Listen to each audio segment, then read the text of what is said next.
Jerome Powell does a 0.25 rate cut, and he signals that he may be halting rates. I think through the Trump era, he's going to end the Fed. Think about this for just a moment. Since 1913, the US dollar's collapsed 96 to 97%. Trump in 2017 said he's worried about the debasement of the US dollar, the inflationary US dollar, and he said we're going to be on an even playing field monetarily before we know it. Then he didn't win in 2020. He has 4 years. He comes back and builds a cabinet of people who are deeply ingrained in the new financial system. There's a government shutdown for 40 days. A bunch of bankers went to Mar-a-Lago. Kind of interesting, right? And then Jerome Powell announces yesterday, which we're going to talk about in this video. And I'm going to share with you every single video on how I'm preparing my family for the transition from 2025 to 2030, as I did from 2020 to 2025. And I'm going to show you how one of the oldest banks is all going into crypto.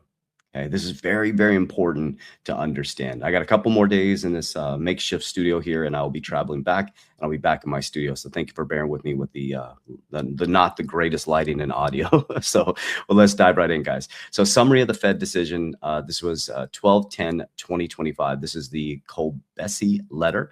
So the Fed's cut rate by 0.25 basis points, the third rate cut in 2025. The Feds will consider extending timing of additional adjustments, and the Fed will begin purchasing U.S. Treasury bills on December 12th. So they stopped quantitative tightening on December 1st, and now they're going to start the printing machine. They're going to start buying debt again. Okay, so that's going to lower the value of the dollar. Okay, so and then they say, he said right here, he said the Fed's rates signals rate cuts may be done for now. Okay, so rate cuts may be done. You got printing of money, right? We're like in this weird standstill. Now, there's only one of two things they can do, guys. They lower rates and they print like crazy, which devalues the shit out of your currency. Or he keeps holding on to these rates and the American public falls off a cliff because Americans are buried in debt and there's no real money in the system, guys. My income is your debt and your income is my debt.